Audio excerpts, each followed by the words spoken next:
Hello, welcome to your teacher classes. और आज हम लोग बच्चों प्रश्नावली 3.2 बनाएंगे, ठीक है।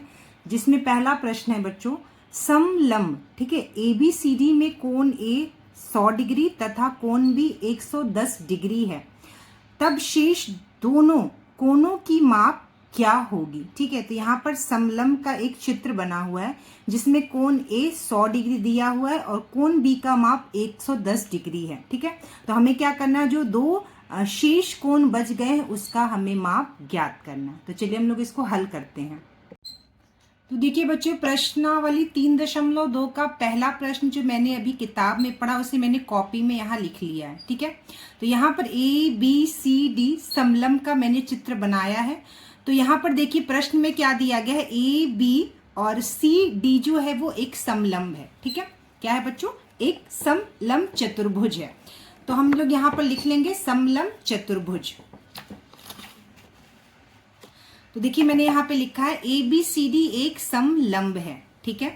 तो समलंब चतुर्भुज में क्या होता है बच्चों, AB रेखा जो है, ये वाली जो भुजा है वह CD भुजा के समांतर है। ये होता है समलंब चतुर्भुज की विशेषता कि जो AB भुजा है वह समांतर है CD भुजा के, ठीक है। अब समलंब चतुर्भुज में दो आसन्न कोणों का योग 180 डिग्री होता है। तो यह एक समलंब का चित्र है जिसमें कोण A 100 डिग्री और कोण B 110 डिग्री दिया हुआ है। तो जो समांतर भुजा होती है, ठीक है, जो समांतर भुजा होती है उनके जो दो आसन्न कोण होते हैं उनका जो योग होता है वो 180 डिग्री होता है। यानी आसन्न कोण कौन कौन सा हो गया इसमें, तो कोण A और कोण C जो है वह आसन्न कोण है, ठीक है।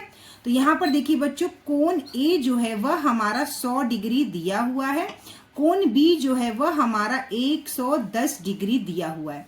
और समलंब में क्या होता है, आसन्न कोण जो होते हैं उनका योग जो है 180 डिग्री होता है। यानी कोण A कोण C को जब हम जोड़ेंगे, उसका योग लेंगे, कोण A कोण C बराबर, तो वह 180 डिग्री होगा।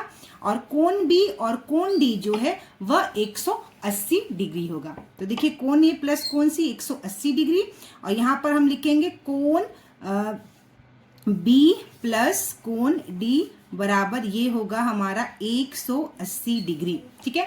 तो समलंब में दो आसन्न कोणों का योग 180 डिग्री होता है। तो अब हम इस जो इक्वेशन हमने यहाँ बनाया उससे हम C और D कोण निकालेंगे। तो चलिए बच्चों, अब हम लोग क्या करेंगे, ये जो इक्वेशन मैंने लिखा है यहाँ पर, कोण A प्लस कोण C बराबर 180 डिग्री। तो कोण A का मान क्या है, 100 डिग्री। तो कोण C हमें निकालना है। तो कोण C बराबर क्या हो जाएगा बच्चों, 180 डिग्री। और ये कोण A जो है बराबर के इधर हम लाएंगे तो ये हो जाएगा माइनस कोण A डिग्री, ठीक है। तो कोण A कितना है, 100 डिग्री। तो कोण C बराबर 180 डिग्री माइनस कोण A का कितना मान है, 100 डिग्री, तो हम यहाँ लिख देंगे। तो कोण C बराबर हमारा निकल जाएगा 180 माइनस 100 डिग्री, कितना हो गया बच्चों, 80 डिग्री। तो कोण C का मान हमारा क्या निकल गया बच्चों, 80 डिग्री। अब हम कोण D का मान निकालेंगे। अब हमें क्या करना है बच्चों, कोण D का मान यहाँ से हमें कोण D का जो चित्र में हमें दिया गया यहाँ पर कोण D का मान निकालना है।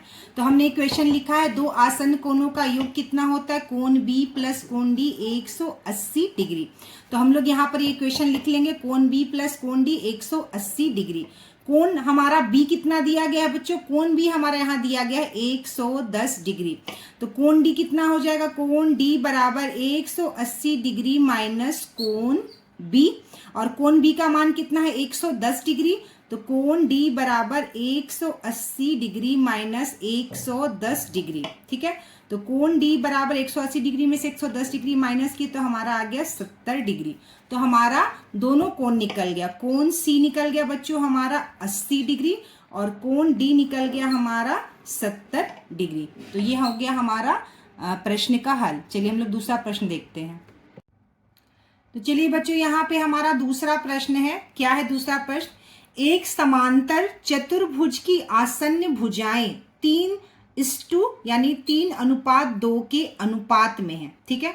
यदि पहली आसन्न भुजा 6 सेंटीमीटर हो तब उस समांतर चतुर्भुज की परिमिति क्या होगी, ठीक है। तो यहाँ पर देखिए मैंने एक समांतर चतुर्भुज को बना लिया है ABCD एक समांतर चतुर्भुज है और इस समांतर चतुर्भुज में यह जो है आसन्न भुजा दो कौन सी हो जाएगी बच्चों, AB और BC दो आसन्न भुजा हो जाएगी। आसन्न भुजा मतलब अगल बगल वाली भुजा, तो AB की आसन्न भुजा BC हो सकती है और AB की आसन्न भुजा AD भी हो सकती है। ठीक है, तो यहाँ पर क्या कह रहा है, पहली आसन्न भुजा 6 सेंटीमीटर हो। ठीक है, तो पहली आसन्न भुजा जो है ये हमें दे दिया है 6 सेंटीमीटर और इसका अनुपात जो है आसन्न भुजाओं का वो 3:2 में के अनुपात में है। तो देखिए बच्चों ABCD यहाँ पर एक समांतर चतुर्भुज है। ठीक है, आसन्न भुजाओं का अनुपात कितना दिया है बच्चों, हमारा 3:2। ठीक है, तो आसन्न भुजाओं का अनुपात हम लोग लिख लेंगे। तो आसन्न भुजा क्या है, AB और BC ले सकते हैं या हम AB और AD भी ले सकते हैं। तो हम AB और BC ले लेते हैं। ठीक है, तो AB का अनुपात BC के अनुपात में, यही दिया है प्रश्न में, AB और BC यानी आसन्न भुजा का अनुपात कितना दिया है बच्चों में, 3/2 दिया हुआ है। ठीक है, कितना दिया है, 3/2 दिया हुआ है।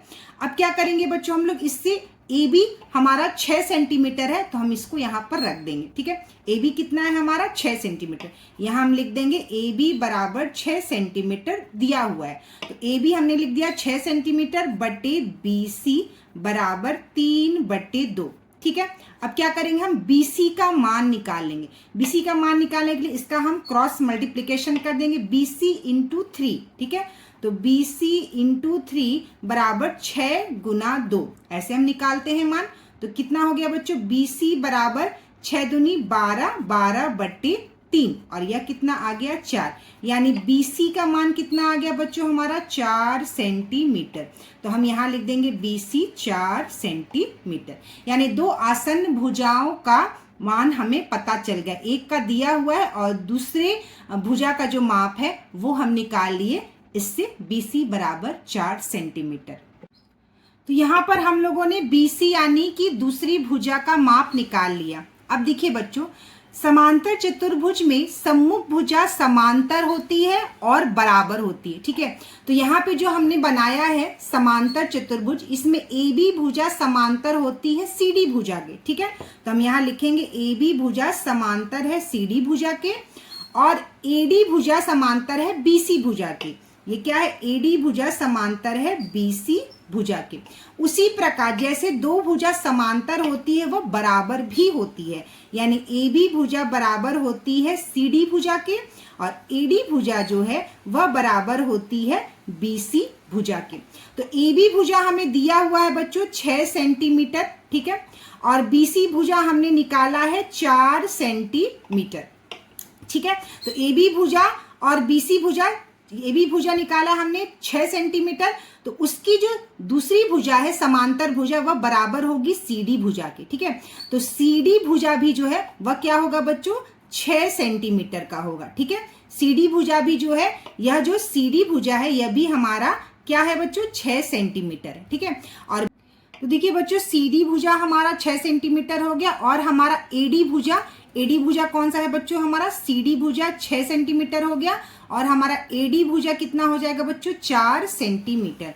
तो हम लोग यहाँ पर लिख देंगे बच्चों AD भुजा बराबर 4 सेंटीमीटर। अब देखिए बच्चों प्रश्न में हमें क्या निकालना है, परिमिति निकालना है। ठीक है, तो एक समांतर चतुर्भुज का परिमिति उसकी चारों भुजाओं की लंबाई का योग होता है। ठीक है, चारों भुजाओं की लंबाई का योग होता है। तो हमने यहाँ पे चारों भुजा समांतर चतुर्भुज का निकाल लिया है, AB, BC, CD और AD। तो यहाँ पे हम लिख देंगे AB प्लस BC जोड़ CD जोड़ AD बराबर परिमिति। यह सूत्र है हमारा समांतर चतुर्भुज के परिमिति का। AB है 6 सेंटीमीटर, हम लिख लेंगे, जोड़ BC है 4 सेंटीमीटर, जोड़ CD है 6 सेंटीमीटर, जोड़ 6 सेंटीमीटर, जोड़ AD कितना है 4 सेंटीमीटर। 6 4 10 और 6 4 10 यानी 10 10 बराबर 20 सेंटीमीटर। तो हमारा समांतर चतुर्भुज का परिमिति जो है वह कितना निकल गया बच्चों 20 सेंटीमीटर। ठीक है।